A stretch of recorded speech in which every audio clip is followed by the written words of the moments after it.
ধরো আজকে আমি একটা অন্যরকম রান্না করব। তো আজকে রান্না করব, এই দেখো এটা কি বলো তো, চালটা ঝেড়ে চালের আগায় যে চালটা বেরিয়েছে ছোট ছোট আধ ভাঙা চাল, সেটাকে আমরা খুদ চাল বলি। তো তোমরা কি বলো বলবে।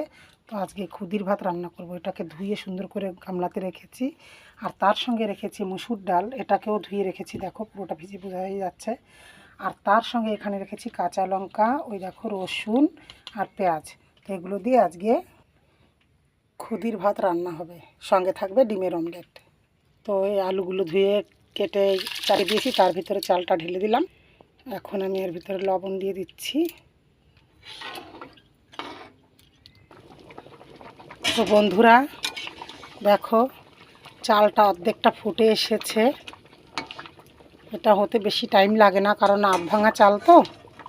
এখন দিয়ে দেবো আমি মুসুরির ডালটা, কারণ আগে থেকে এই জন্যই দিইনি যে একদম গলে ঘেটে যেত। তাও এখনও দিয়েছি, হয়তো গলে যাবে, কারণ মুসুরির ডালটা হতে বেশি টাইম লাগে না তো, তাই।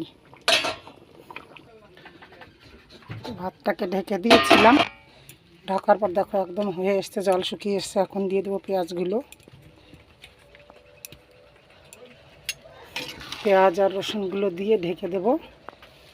তো এখন আবার ঢাকা ছিল তুলে একটু ছেড়ে ছেড়ে উপরে লঙ্কাগুলো দিয়ে দিলাম,